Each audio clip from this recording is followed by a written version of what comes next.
Hello, this is Craig James from MasculineByDesign.com. This is the Masculine by Design Mancast. This is episode number 10. And today's episode, I'm going to be delving into the topic of the notion of American exceptionalism and its ties to masculinity, and how the survival of American exceptionalism is going to require a revival of masculinity in our modern era.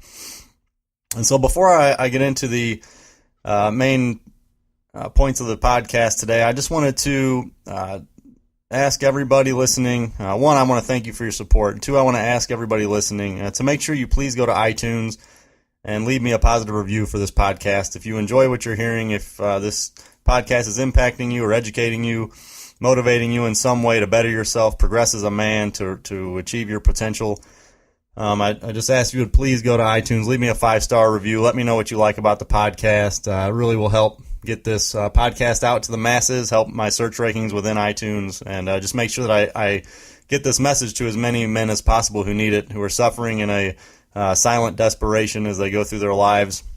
I'm not sure how to dig out of the hole that they're in. That's why this podcast exists, is for me to endow others with what I've learned and the lessons that I've come across in my experiences in life trying to live as a masculine man, despite all of the outside influences and the erosion of masculinity that's going on around us, which we'll talk about today. Also, make sure, if you haven't done so already, go to MasculineByDesign.com and get your copy of my free book, Masculine by Design. In that book, I talk about 4 principles that are absolutely essential for men to live their lives by if they're going to be aligned with their masculinity. So it's really impossible to live a masculine life without aligning yourself around these 4 principles. So I highly recommend you go pick that up. That'll also get you on my email list, so you'll be notified whenever new postings or new content is added on MasculineByDesign.com, or when I post new videos to YouTube, or even add a new podcast. So thank you in advance for doing that. I really appreciate it. Okay, so on to the topic of American exceptionalism and masculinity. So when we think about how America was founded, what it was that set it apart, what it was that made it exceptional, I think that today there's a big rift politically between the conservative right and liberal or progressive left. But I think that there's really no contention, or it can't really be logically argued, that America was built on anything other than conservative ideals. If we look at the U.S. Constitution, the text of the Bill of Rights, it is conservative to its core. The individual liberty of citizens, a limited power of centralized government, state sovereignty, as we have in the 10th Amendment, and also the intent of preserving a free market environment for capitalism. All those themes are evident throughout the Bill of Rights. They're evident throughout the U.S. Constitution.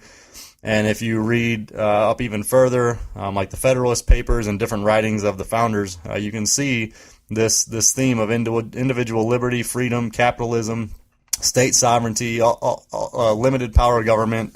That's all throughout. So it's really not feasible for anyone to argue that America was built on anything other than conservative values. Now, it's this conservative foundation that undergirds what I'm going to talk about here in terms of American exceptionalism. And so I think that the conservatism, the conservative moorings that America has is what makes it exceptional.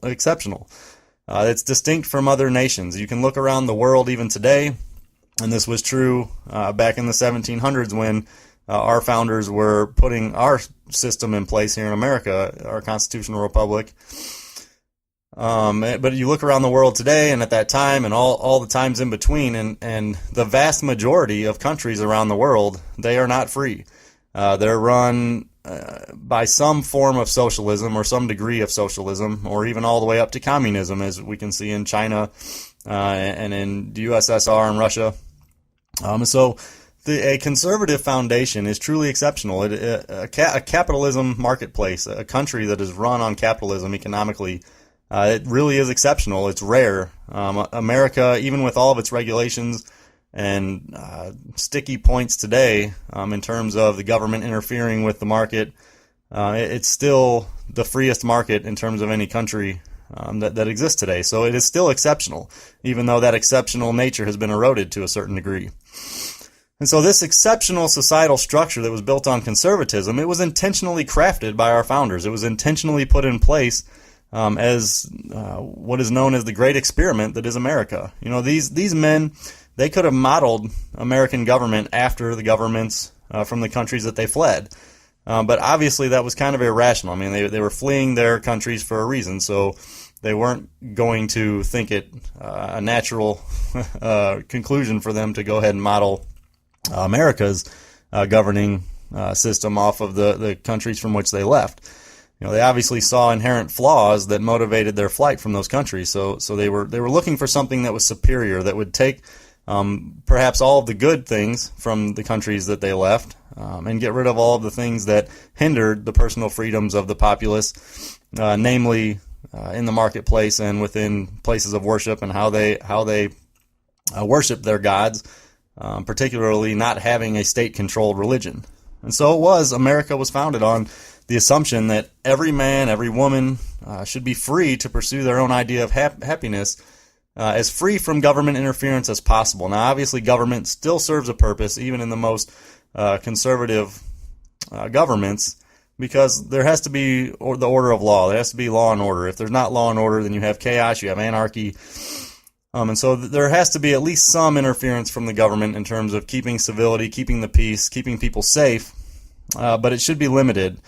So it should only be interfering in the lives of people as much as is absolutely necessary for the functioning of a civil society. And so it's also worth noting that the founders, these guys were masculine men. They had tremendous amounts of influence and political power in their epoch of time. When they were pondering and meeting together and putting together what would eventually be the Constitution that would be ratified, these guys had a lot of influence. There was certainly the possibility that they could have elevated themselves to roles of absolute authority over the populace. So they didn't do that, though. Instead, they kept their own ambitions in check for what they knew would be better for the whole, for the country in general.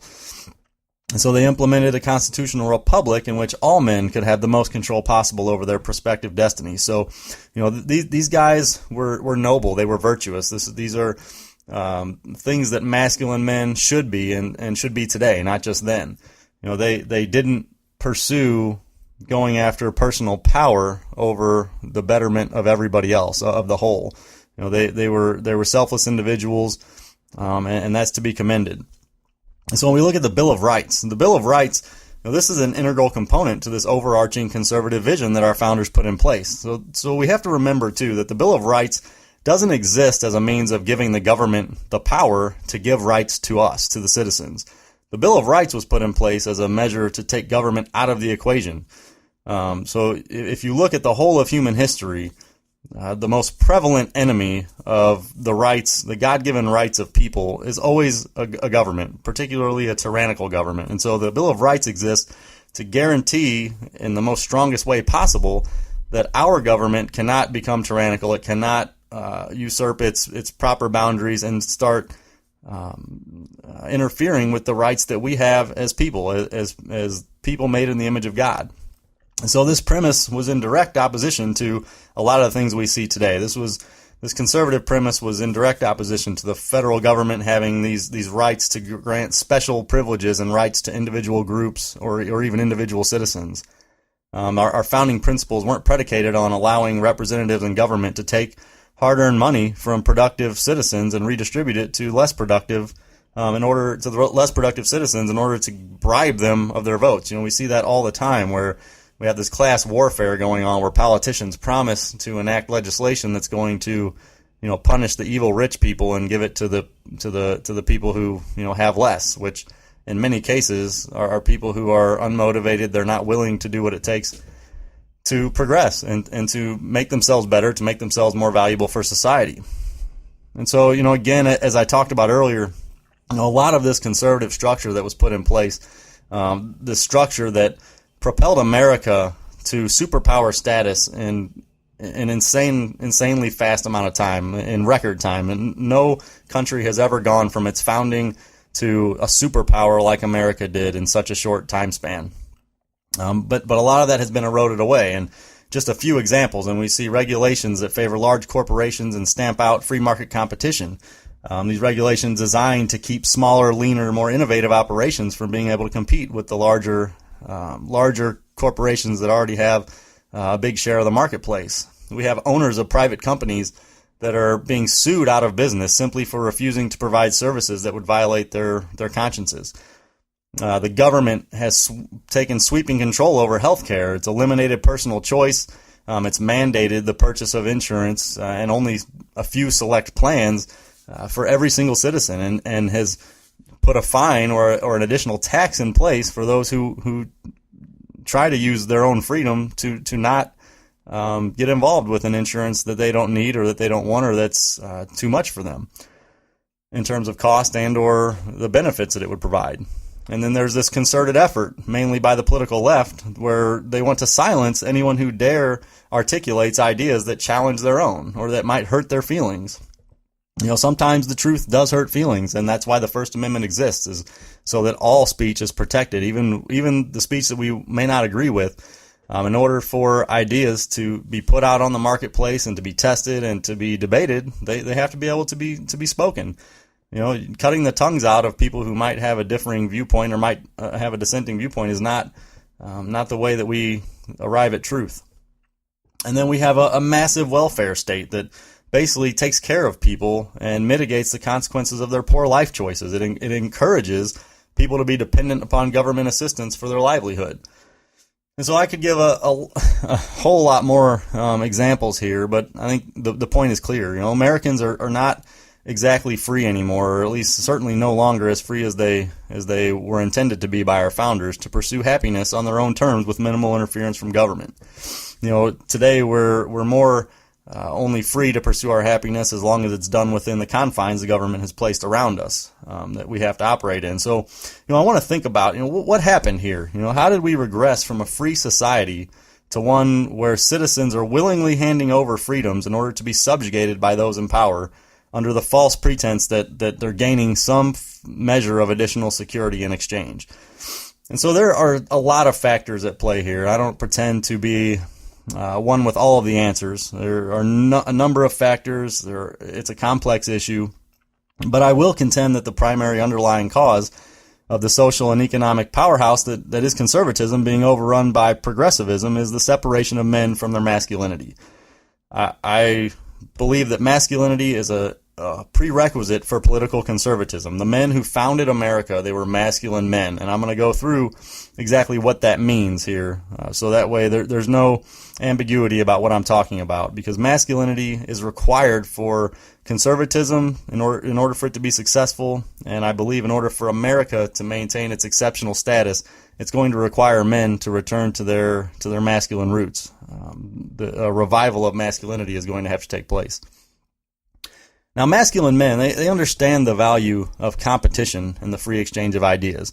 A masculine man is not someone who's afraid of opposition. He's someone who welcomes a good challenge to the veracity of his beliefs. It's only, again, through rigorous and fair debate that the best ideas or that the truth can emerge victorious.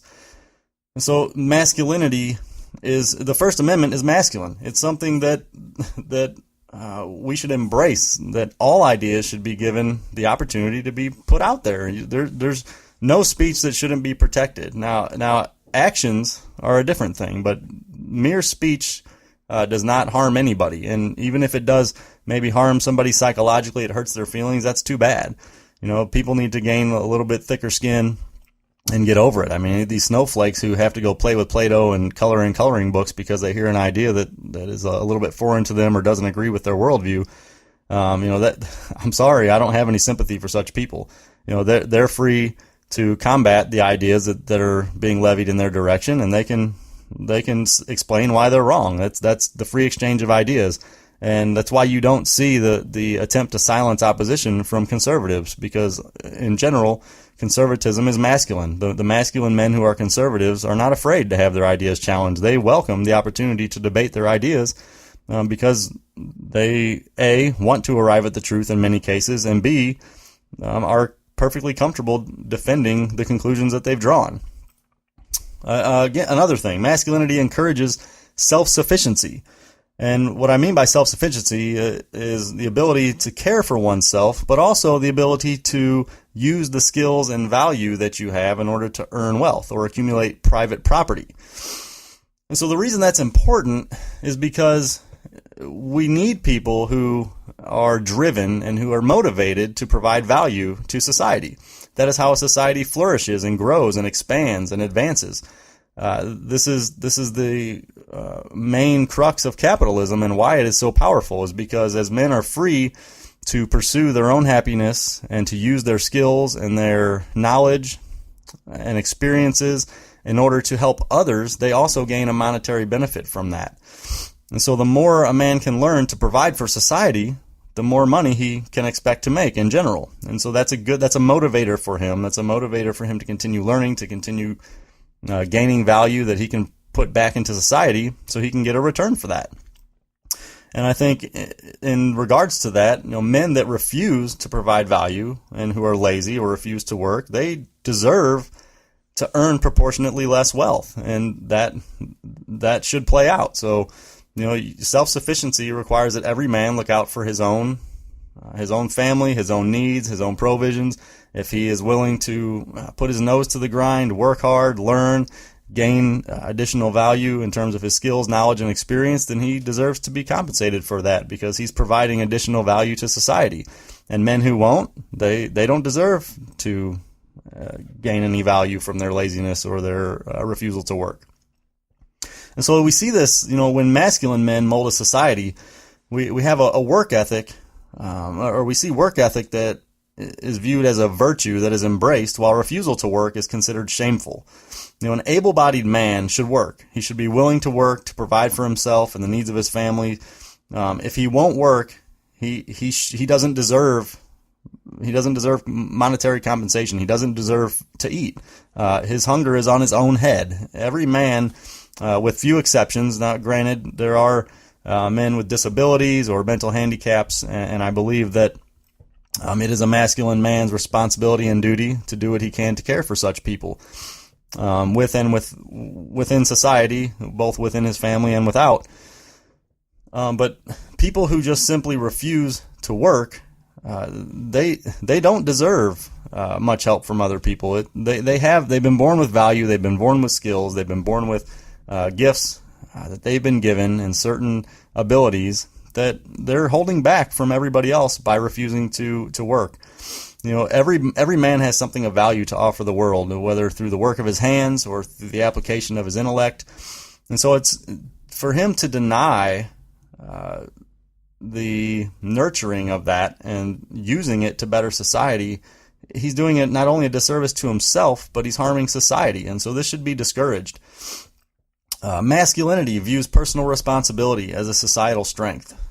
Personal responsibility, how that has been lost today. I mean, people who want to point fingers at everybody else for the things they don't have, and just make excuses for the bad decisions that they've made, and looking for everybody else to bail them out. This is very damaging for a number of reasons, but when somebody is forced to endure the consequences of their poor decisions, it serves as a natural mechanism of preventing actions that are going to be detrimental to that person and to society. So when we constantly rescue men and women from the consequences of their action, it negates this natural restraint on destructive behaviors. And so it essentially promotes destruction. It promotes people to do things that are going to be destructive to them and destructive to their society. So masculine men, they lead in the best interest of their country as well. They don't allow people to simply make excuses. They don't allow people to do things that are destructive without consequence. They lead in a way that shows an example for others to follow, and that includes taking personal responsibility. And another thing, when it comes to leading in the best interest of our country, masculine leaders don't allow outside forces that don't hold to the same values that we hold, or values that would be destructive or antithetical to our own, to infiltrate our borders. Those that are willing to embrace our values and assimilate, we welcome them. If you're willing to embrace the concept of freedom, personal responsibility, hard work ethic, and you make your own path without relying on everybody else to bail you out and to subsidize your well-being, you're welcomed with open arms. But those that don't, they're refused access, and there's a reason for that. It's not hateful, it's not bigoted, it's because it's for the good of the whole. The entire country is damaged by letting people in who don't share the values that make us strong. It's irrelevant what somebody's ethnicity or skin color is. It's for masculine men, it's simply a matter of retaining the culture and its virtues that serve as the pillars of strength for our tribe and country. And then I think most importantly, masculine men recognize reality, and conservative men recognize reality. So masculine conservative men shape the most prosperous societies because they build them under the context of the way things are, whereas progressives and emasculated men want to build societies under the context of the way they wish things were, or their idealized vision of what things could be. And so they don't build things in the context of reality, and that is extremely dangerous. So as modern men in the West, we see this all around us, between men wearing pussy hats and just guys just being completely subservient to women and anybody who bosses them around or tells them what to do or tells them they can't achieve or calls them a failure, and they just buy into the lies.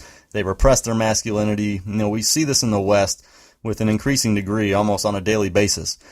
And as we've seen this shift away from masculinity, all these self-evident conservative tenets that set America apart as being exceptional, it's being eroded. And so I think the only logical conclusion that we can draw is that the emasculation of men in America is making her less exceptional. So collectively speaking, men in America today, they are frail, they're scared of discomfort, they now desire security with far more intensity than they desire the freedom to pursue life on their own terms. They hear ideas that challenge their beliefs, and instead of meeting that challenge in the arena of ideas, they view dissenting viewpoints as dangerous and rhetoric that has to be stifled. They're unwilling to engage in rigorous debate, and they aren't concerned with discerning truth. Instead of risking exposing their ideological failings and being forced to reconsider their beliefs, they opt to silence opposing viewpoints as fascists, which is essentially what they are. They silence those who have a viewpoint that doesn't fit with their ideology. The truth is that the truth to them is whatever they say it is, even if it isn't. Even if it isn't the truth, they will fight tooth and nail to make sure that their truth, even if it's a lie, is the only idea that is being presented. In terms of wealth accumulation, emasculated men think that wealth accumulation isn't something that each man is individually responsible for.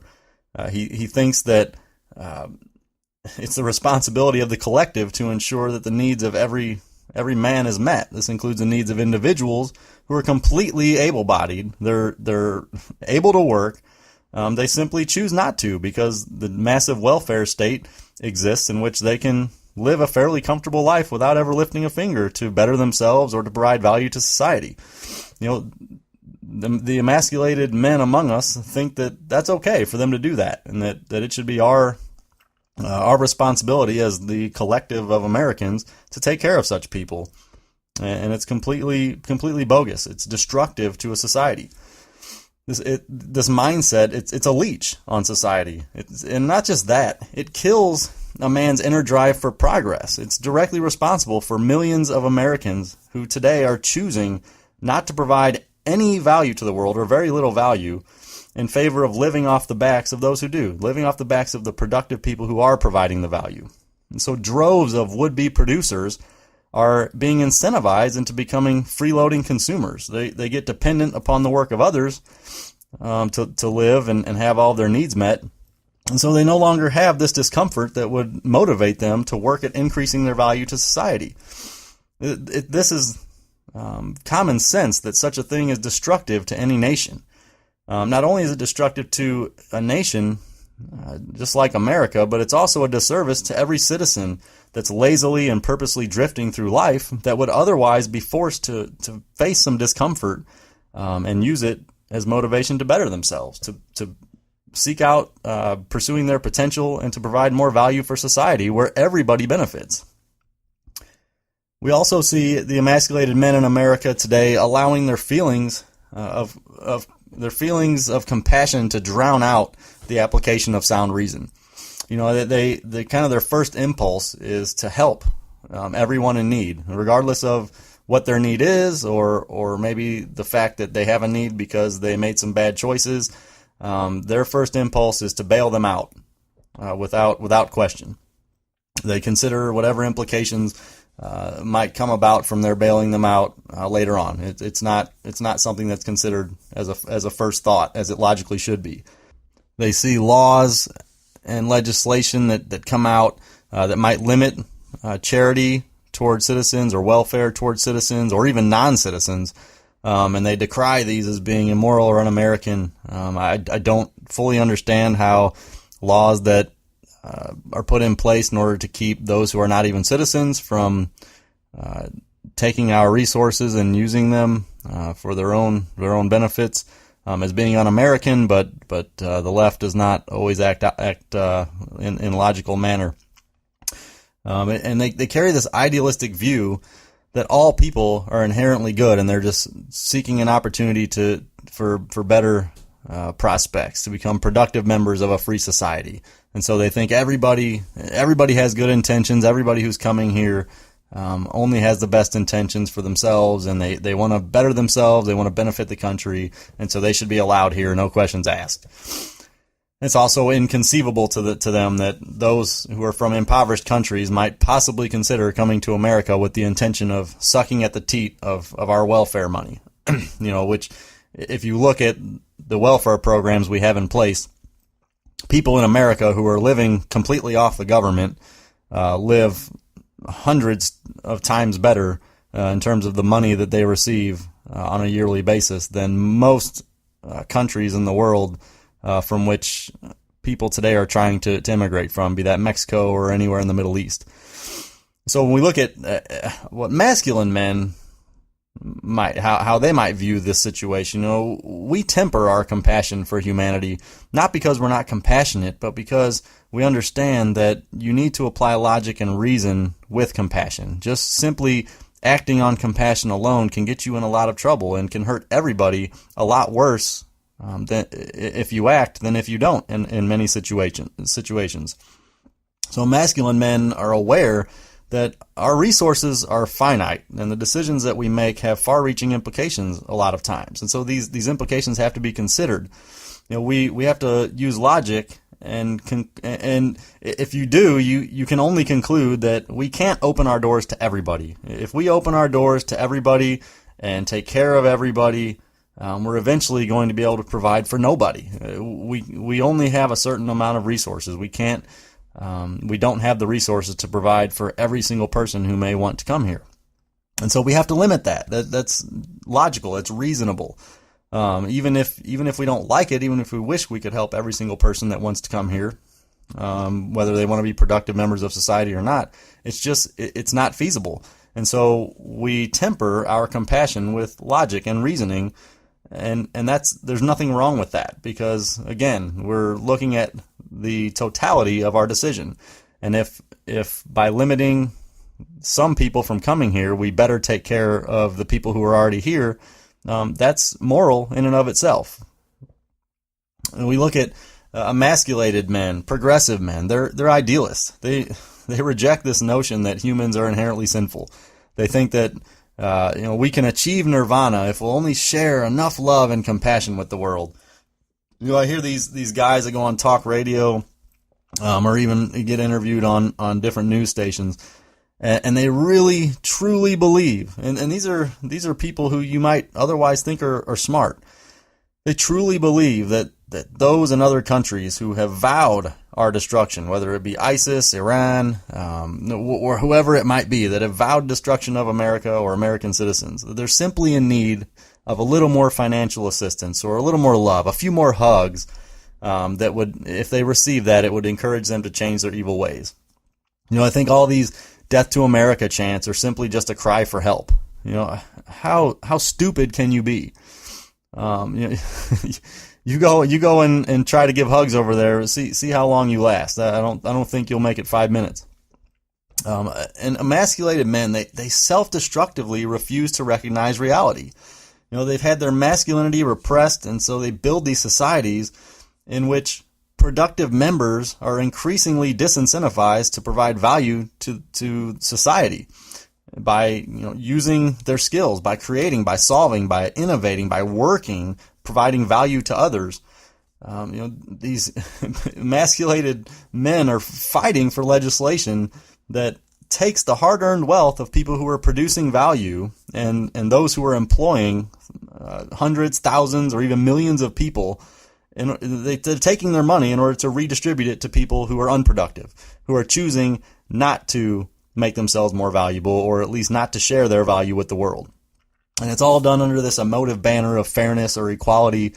And so as a result, everybody is prodded toward complacency. They're disincentivized in order to learn skills, to be more valuable, to provide more value to society. And so to some degree or another, this has the effect of prodding everybody toward complacency to a certain extent. Now, when this happens, it doesn't take long before what was once a thriving, prosperous nation built under the banner of conservatism, with producers being the majority in the country, being transformed into a nation of consumers. After that happens, resources continue to be drained until there are slim to none left. And so once the resources are extinguished or consumed up, the few that are controlling the wealth then flee for greener pastures. They get out of Dodge. They go to another country where they can use their money better, as better investments. And then there's nobody here left to return the compassion that led to our ruin. So that's the end result when we let this emasculated progressive agenda continue to go on unfettered and unchecked. And I don't think we're quite at that point in America today. There's still enough of us who are masculine, who are conservative-minded, who are fighting back, and we see that with the election of Donald Trump. Donald Trump was not somebody who was certainly my first choice. So far, I'm rather pleased with how he's handled his presidency very early in here.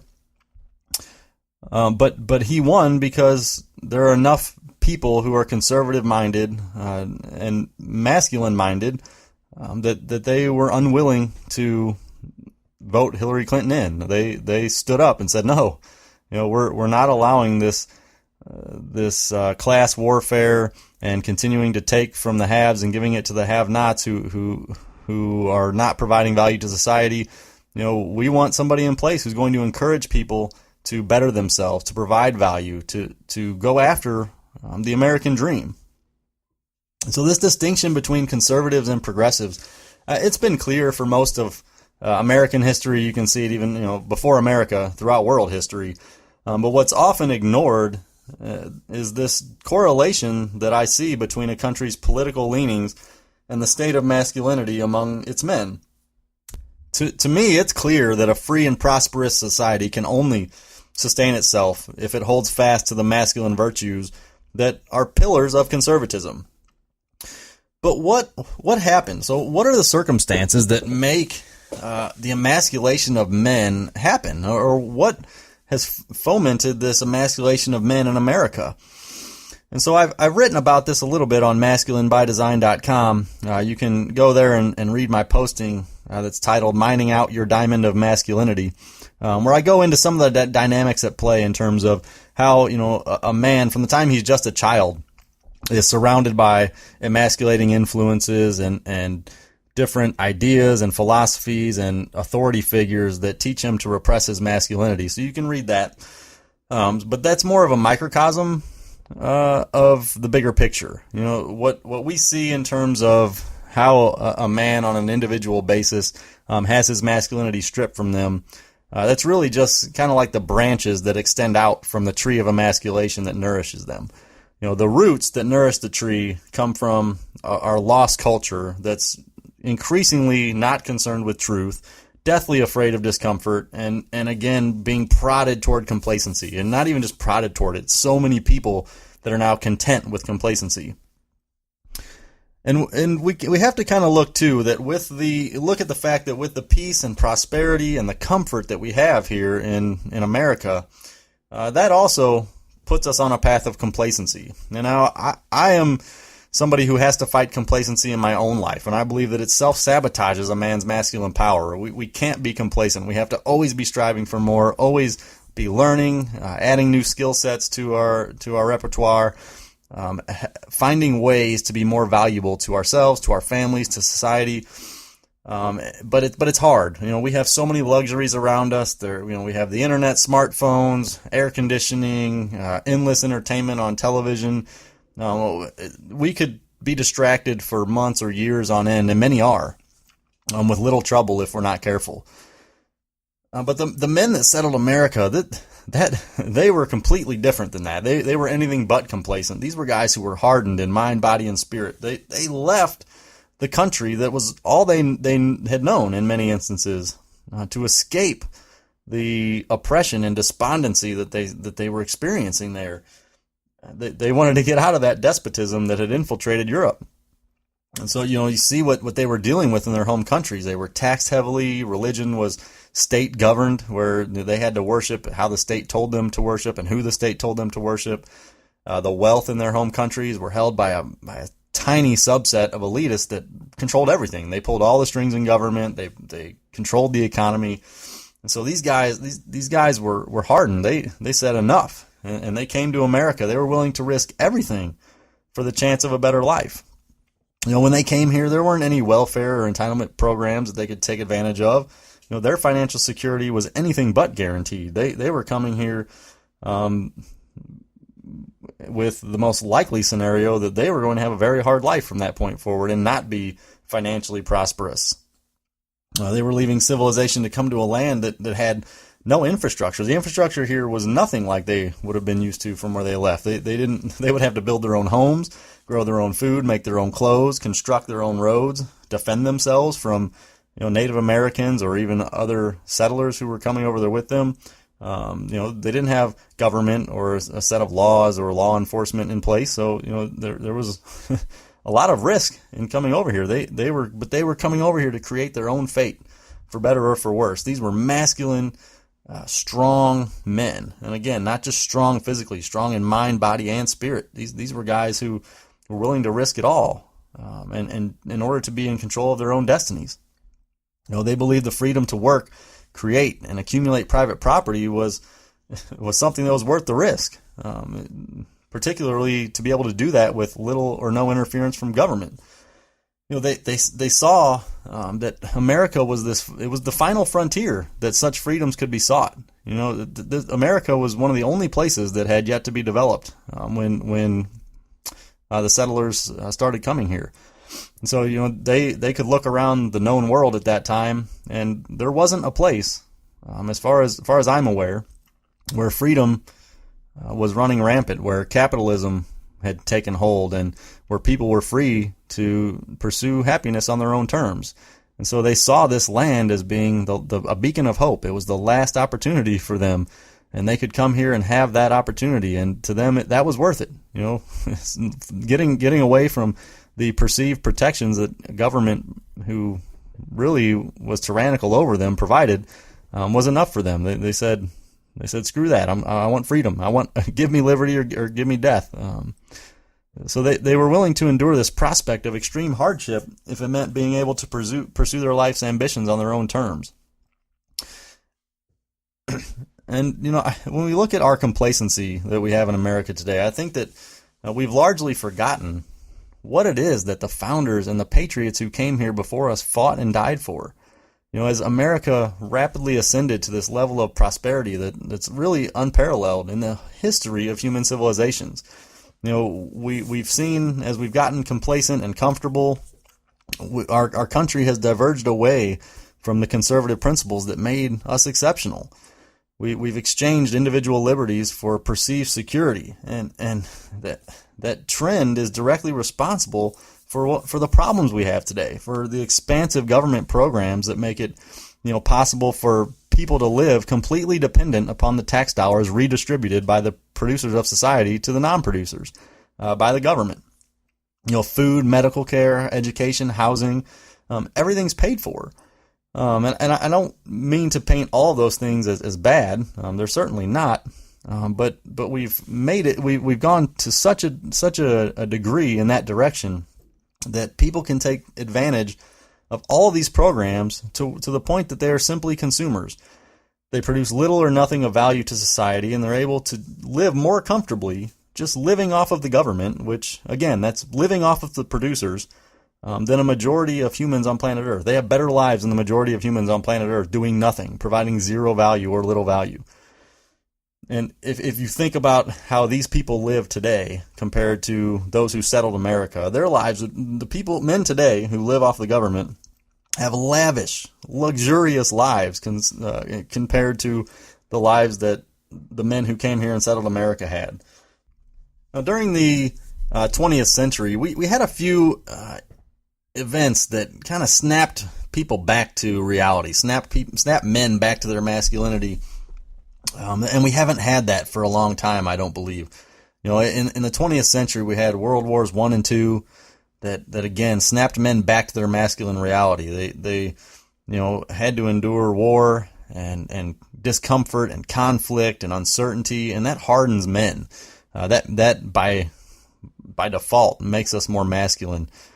But for the last 70 years plus, we've enjoyed relative peace. Yes, we've had some wars. I'm not at all making light of the sacrifices that many families have made and men have given their lives over the last 70 years for sure, in conflicts overseas in Vietnam, Korea, Iraq, Afghanistan, and I have nothing but the highest praise for men and their families who have sacrificed for America.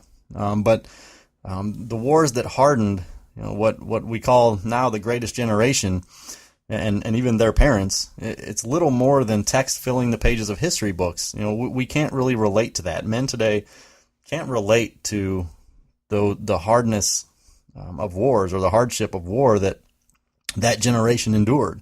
Virtually every American man who's alive today, again, with few exceptions, has lived his life with all of his basic needs met. He hasn't been called upon to defend his country. He's largely unfamiliar with the horrors of war. So the death and destruction of war that really centers us and helps us to not forget humanity's fallen nature. These are things that today people think are foreign, like it can't happen again.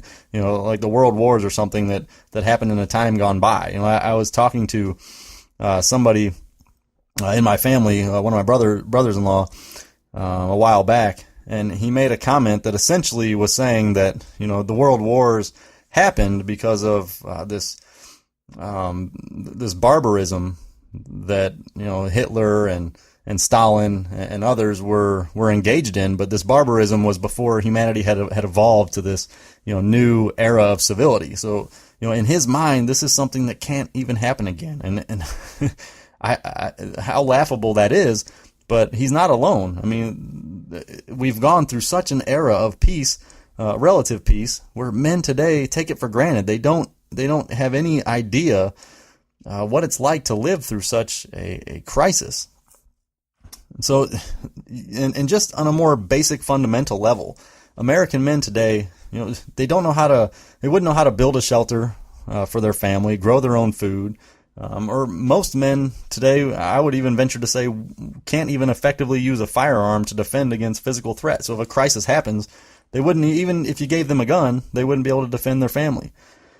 Men have little drive to exercise their intellect beyond, the requirements that are certainly unimpressive to get through the public school system and then even university, unless you're pursuing a degree that's in STEM or maybe medical fields.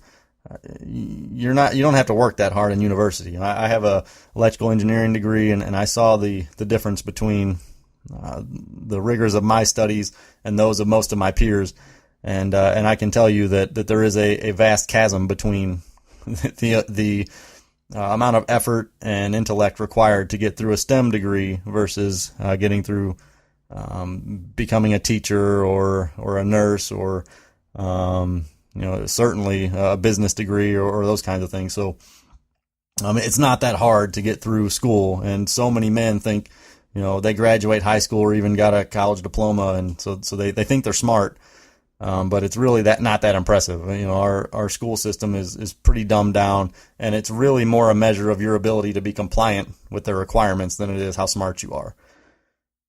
So as a result, we become comfortable, and living with even the thought of extreme hardship is something that terrorizes most men. So we no longer value freedom because we're no longer confident in our abilities as men to survive on our own, to survive through our own drive, ingenuity, grit, spirit, determination, and abilities. So men are fearful. And so that's how we come to the point of being willing to sacrifice our freedoms for what we think are additional securities from our government. And so this is the mindset of the emasculated man in America today. He's scared of the future because he lacks confidence in his ability to own it, and to do what's necessary to be prosperous and to thrive. American exceptionalism requires exceptional American men, as I hope I've convinced you and hope I've clearly communicated today. It takes masculine men to continue to carry this banner of American exceptionalism.